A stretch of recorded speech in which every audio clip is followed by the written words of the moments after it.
Sometimes you just need something fresh and quick. This strawberry spinach salad comes together fast, and the white beans make it a real meal. You'll need fresh spinach, sliced strawberries, white beans, red onion, olive oil, balsamic vinegar, salt, and black pepper.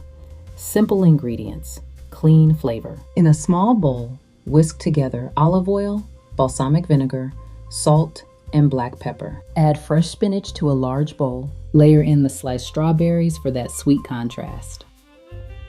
Add the white beans to give this salad substance.